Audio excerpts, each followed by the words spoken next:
then to pick up on the Christian metaphor, what Christ does, I mean, this is Rene Girard's notion, right?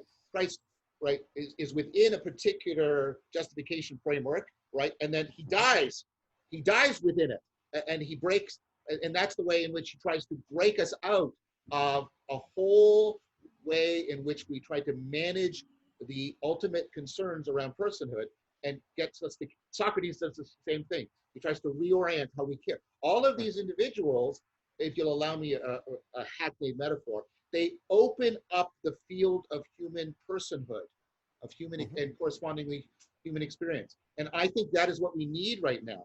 And so, again, yeah, how do we distinguish between the Parse is here too, right? Parse is right on this, right? You're asking the same question. How do you distinguish between the person who's truly playing the infinite game?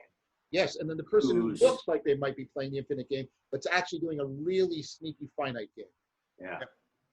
And that is very, very important right now, I put to you. That's what I'm proposing to you guys, that is kind of one of the central problems we're facing because of the way the cyber technology can superinflate. It can give such a simulacrum of somebody playing the infinite game because there's all this complexity and there's all this information flowing and there's all of these diverse models that can be played with, but that person is still ultimately, right? Ultimately just being the Antichrist. Well, so some interesting things. This is I'm almost like a random walk space, but check this out.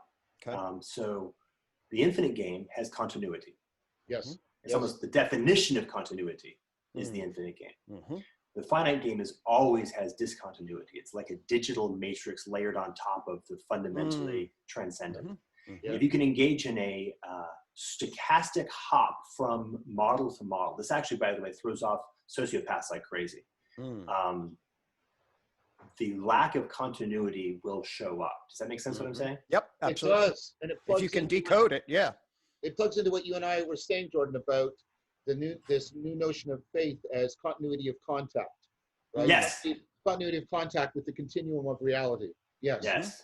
So by the way, this is part of the secret of what I do is exactly that.